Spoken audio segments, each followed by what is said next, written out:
Bueno, el Partido Popular ha anunciado que va a llamar a Santos Cerdán a la Comisión de Investigación del Senado, llamará también al hijo de Ábalos, no descarta, dice, convocar más manifestaciones como la del domingo, pero se niega a dar el paso al que le está retando ya incluso Vox.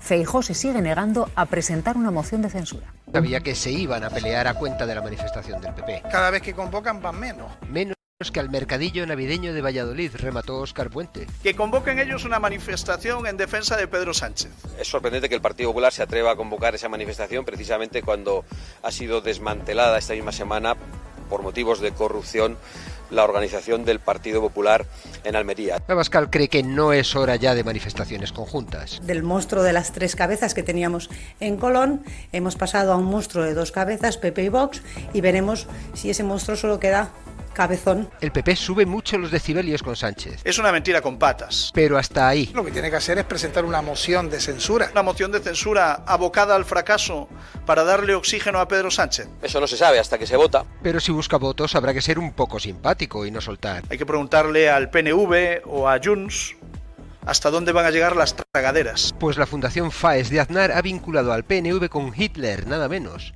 Con Junts intentó de rebote. Irse el señor Feijóo a la patronal catalana a hacerse una reunión para que suavicen a Junts per Catalunya. Esos que dicen que le han retirado el apoyo y no se lo han retirado. Además, Abascal ha encontrado un motivo nuevo para la moción. Cada vez tenemos que ver con más preocupación y con más sospecha la posibilidad de unas elecciones limpias y democráticas si Pedro Sánchez se atrinchera en el poder. Y por lo tanto la presentación de la moción de censura yo creo que es ineludible. Unas elecciones en el 27 no serían limpias a lo Trump.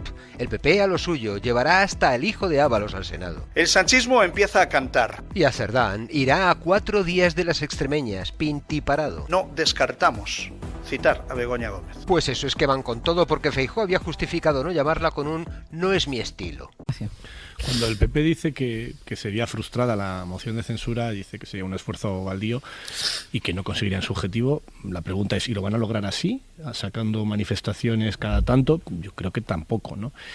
Y creo que al final el Partido Popular está en una situación bastante complicada donde primero se ha quedado sin rango dinámico para subir el tono, llevan diciendo el apocalipsis desde hace mucho tiempo. Segundo, ese discurso solo le ha servido para alimentar cada vez más a Vox y aunque la derecha y la extrema derecha cada vez tengan más votos y sean mayoría ahora, tienen un problema, que es que en España cuando el segundo partido de un bloque está por encima del 20%, empieza a haber chirridos en la ley electoral, empieza a haber problemas de no eficiencia en la ley electoral. Le interesa mucho al PP, desde luego, que Vox esté entre el 10 y el 15, pero cuando empieza a subir esa cifra, no más. Ya hay un problema. Para empezar, que es muy probable que el Partido Socialista sea primera fuerza en muchísimos territorios y que eso tenga un premio, pero no para el bloque de la derecha, sino para el bloque de la izquierda. Y luego hay otro problema, que es que esto que están haciendo, y me llamó mucho la atención, por ejemplo, cuando Isabel Díaz Ayuso condenaba la violencia en la Puerta de Ferraz, está alimentando la violencia en la Puerta de Ferraz y en muchos más sitios, en muchísimos más sitios. Si tú te dedicas a decir todo el día, desde el primer momento, que el gobierno es ilegítimo, o peor aún, que es una dictadura, que es un régimen, que estamos ante una amenaza a la democracia, pues evidentemente, aunque tú no justifiques la violencia, estás alentando la violencia. Porque ¿cuál es la manera de protestar contra un gobierno autoritario? ¿Hay alguna, acaso? ¿Sirve para algo? ¿Se puede protestar pacíficamente contra un gobierno autoritario? Pues están contados las veces en las que un gobierno autoritario ha podido ser depuesto por medio de métodos exclusivamente pacíficos. Y esa manera en la que están negando el carácter democrático y la legitimidad del gobierno desde el minuto uno, como hace la extrema derecha desde el minuto uno también y desde la legislatura anterior también, pues lo que está haciendo es alimentar un escenario de confrontación durísimo y del que solo es beneficiado la extrema derecha porque sí, yo creo que el PP no tiene ninguna tentación y que realmente no cree que estemos ante una dictadura, descontando algunos fenómenos aislados como es nada menos que la líder del PP de Madrid. Pero al mismo tiempo, al estar diciendo estas cosas, está colocando a toda la sociedad en una situación imposible. Y además en un escenario en el que tienen elementos más que de sobra para hacer oposición, que no les hace falta exagerar, que no hace falta inventarse cosas y decir que están a punto de acabar con la democracia en España para hacer oposición al gobierno legítimamente. Pero hombre, que no hagan esto, porque además tienen otro problema. Este tipo de exageraciones lo que hacen es también movilizar a la izquierda, que ahora mismo movilizada no está.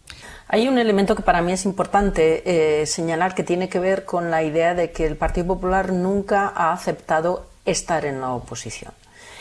y no lo ha aceptado desde el minuto cero, no sé si lo decía Ignacio o Eduardo, ¿no? Desde el mismo momento en el que Pedro Sánchez gana la moción de censura, es decir, estamos hablando de hace ya casi 7 años, el Partido Popular siente la idea absolutamente antidemocrática de poder arrebatado.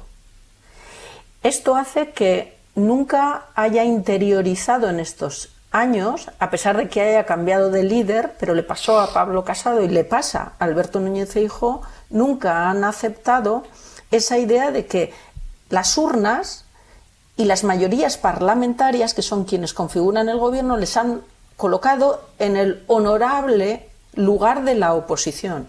Y digo honorable porque la democracia en un país depende no solo del acierto o desacierto de un gobierno, también depende de la calidad con la que el partido en la oposición se desempeñe. Esto han dimitido. El Partido Popular ha dimitido de su papel de oposición. Y lo que está empeñado es en ganar un estado de opinión consistente en generar la idea de inestabilidad en el gobierno y la idea de ingobernabilidad. Esto obviamente no se puede hacer en las instituciones. Las instituciones administran correctamente el papel del gobierno y el papel de la oposición. Esta idea de ganar un estado de opinión solo se puede hacer en las calles. Tampoco les veo yo como con mucha actitud de atraer a los socios, ¿no? Con esa bronca que les echa en vez de intentar seducirles, ¿no? Claro, yo creo que ese es un tema clave. El Partido Popular está pidiendo que haya un cambio de gobierno inmediato, pero no hace lo que está en su mano para que eso ocurra. Y lo que está en su mano no es movilizarse, lo que está en su mano es conseguir los apoyos parlamentarios que le dieran una mayoría a una moción de censura. Todos preveíamos o todos pensábamos que a lo largo de esta legislatura se iría generando una mayor complicidad, una mayor relación, que el Partido Popular intentaría ir buscando los votos, sobre todo de Junts y del PNV, que históricamente en otros momentos han sido aliados suyos. Y sin embargo hemos visto que no solamente no se está buscando esto, o si se está buscando no se está logrando, sino que más bien se dan pasos en sentido contrario, ¿no? De múltiples aspectos, desde Isabel Díaz Ayuso levantándose porque el presidente ya hablaba en catalán, hasta el lío con el PNV por el palacete de París, es decir, un montón de gestos, y en política los gestos son muy importantes, que en vez de ir acercando posiciones a los que pretendidamente podrían ser supuestos aliados, las han ido enfriando, las han ido tensando hasta el punto de que cada día están peores. Yo creo que eso es una gran paradoja, ¿no? Vemos a un partido sistémico, a un partido de gobierno, que ha sido gobierno y que lo volverá a ser. Lo vemos manifestándose en la calle reiteradamente, por 7ª vez este fin de semana, y sin embargo no le vemos haciendo las estrategias que podrían llevarle a la Moncloa, y es ganando una moción de censura con los apoyos parlamentarios. Tú hablabas de en estos momentos la estrategia del PP, y yo creo que la expresión en estos momentos, porque hoy a las 8:29 no quiere hacer una moción de censura, pero el viernes coqueteaba con la idea y hablaba con Foment del Trebal, y el domingo estábamos en modo algarada callejera reviviendo el comodín ETA, que a mí me genera un profundo disgusto, un profundo malestar, y de verdad creo que hay que pedirle a la presidenta de la Comunidad de Madrid que deje de hacer según qué declaraciones y que tenga un poquito de respeto por las víctimas y por la historia de sufrimiento que nos ha causado una banda terrorista en este país. Pero aparte de eso, es en estos momentos, y lo digo brevemente, Puigdemont es un poquito gato de Schrödinger. No sabemos si está o no está, dependiendo del día y de la hora, en la caja para que el PP considere plantearse sus votos. Lo que dice Bernas es estrictamente cierto. Las mociones de censura se pueden ganar políticamente y no necesariamente las tienes que ganar en votos. Y yo, que no creo ser sospechoso de darle consejos al Partido Popular, creo de verdad que si tu relato es que esto está a punto de explotar, en algún momento tienes que llevar a cabo las iniciativas desde las instituciones que te permitan realmente canalizar ese malestar y de hecho presentarte como presidenciable, lanzar un programa, desmarcarte de Vox, dejar atrás estas cosas que dicen constantemente sobre si Sánchez tiene que ir a la cárcel o no. No, una cosa seria. España está mal por esto, un diagnóstico económico, un diagnóstico político. Y aquí te digo, yo quiero esta regeneración. Y sobre Junts, sobre el PNV, perdón, no es que las relaciones estén rotas, es que el PP ha quemado la tierra, ha echado sal y luego es complicadísimo entenderse así, porque si fueras listo, la semana pasada el señor Aitor Esteban, que no es sospechoso de hablar a la balala, dijo 2 veces que la mayoría negativa se estaba manifestando. El El señor Aitor Esteban es una persona que habla con matices y un buen observador debería haber cogido ese guante, creo. Pero matices es justamente lo que le falta a Feijóo y al Partido Popular. Es decir, están en la hipérbole absoluta. Has mencionado lo de ETA, Alejandro, pero o la algarada callejera o la agitación callejera, como comentaba Ferran, pero es que esto está provocando un desquiciamiento de la política nacional que alimenta a Pedro Sánchez. Es decir, es tal la cantidad de veces que llaman a que se vaya a la cárcel, a que es un corrupto, a que esto es una mafia, a que ETA está a punto de asaltar Navarra y el País Vasco, que esto genera un efecto rebote a favor de Pedro Sánchez. Creo que es una estrategia equivocada para el Partido Popular. En su negativa a presentar una moción de censura, aunque la pierda en votos, se ve su debilidad. Feijóo nos está mostrando cada día su propia debilidad, o sea, su debilidad al no lanzar esa moción de censura y mostrar sus argumentos, su proyecto de país, porque es que igual no existe, es que yo no lo he visto en estos años de oposición. O debilidad, la semana pasada aquí fuimos testigos del lapsus del Anatop. Un buen equipo de comunicación y un buen líder convierten eso a su favor, se apropian de ello y lo convierten a su favor, como hizo Pedro Sánchez con el perro Sánchez, ¿no? O con mil cosas. Entonces, hay una torpeza todos los días de su equipo de asesores, de su equipo de comunicación, de él mismo, que no tiene la valentía de presentar una moción de censura y expresar qué proyecto tiene el país, aunque la pierda en votos, como hizo Felipe González, pero la ganó políticamente. Entonces, bueno, pues viva Ayuso y ETA tomando Navarra y País Vasco. O sea, la distopía irreal que nos pintan cada mañana. Claro, ¿qué sucede aquí? Que la moción de censura no es solo la última bala en la recámara porque se presente una vez en la legislatura nada más.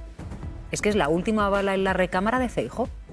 Claro. Es que se la juega él. Es decir, el problema. Un líder de la oposición que va a la calle, que se manifiesta, que no consigue nada, que plantea una moción de censura, que denuncia que todo está bloqueado y se encuentra con un sonoro no, allí ya quien se la juega personalmente es él.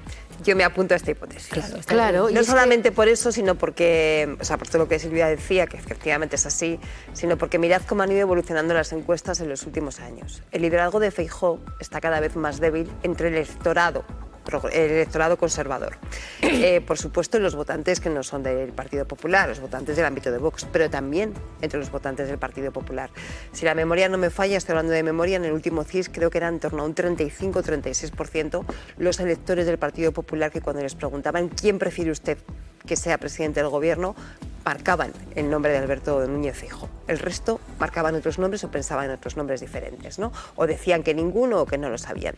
Por lo tanto, ese liderazgo tan débil desde el punto de vista del electorado, ya sin entrar en cuestiones orgánicas, ¿no? que también habría que verlas, si en un momento determinado una moción de censura evidencia una mayor debilidad en el ámbito del discurso, de las propuestas políticas, entonces efectivamente el señor Feijóo puede tener un problema muy serio. Sin olvidar que en estos momentos hay un tema en disputa, aunque nos parezca difícil de creer, porque desde luego hace 4 días nos parecía muy difícil de creer, que es no el liderazgo, que está claro, pero sí la hegemonía o el nivel de hegemonía del Partido Popular dentro del sector conservador. Con un Vox que vemos que está ya rozando el 20% en muchas encuestas y que por lo tanto está empezando a mirar al Partido Popular de cara a cara, ¿no? Ya no es el hermano pequeño, sino que efectivamente está plantando cara en muchos sitios, cada vez condicionando más gobiernos autonómicos, cada vez condicionando más discursos y haciendo que se asuman sus postulados para conseguir investiduras. Acabamos de verlo nada menos que en Valencia, después de todo el drama vivido con la Dana, y me temo que lo vamos a seguir viendo en el resto de comunidades autónomas. Por lo tanto, efectivamente, para Feijóo es un movimiento arriesgado. Pero lo que también es muy difícil de explicar es que tú estés anunciando continuamente el fin del mundo, que España se rompe, que España se viene abajo, que esto es un desastre, y que no hagas lo que esté en tu mano para poder evitarlo. Bueno, en un instante vamos a seguir con este asunto, pero vamos a añadir otra cuestión más, y es que en las últimas horas el Partido Popular ha anunciado nuevas citaciones en la comisión de investigación del caso Koldo en el Senado. La primera, la de Santos Cerdán, para el día 17 de diciembre, que es 4 días antes de que voten los extremeños. Elena.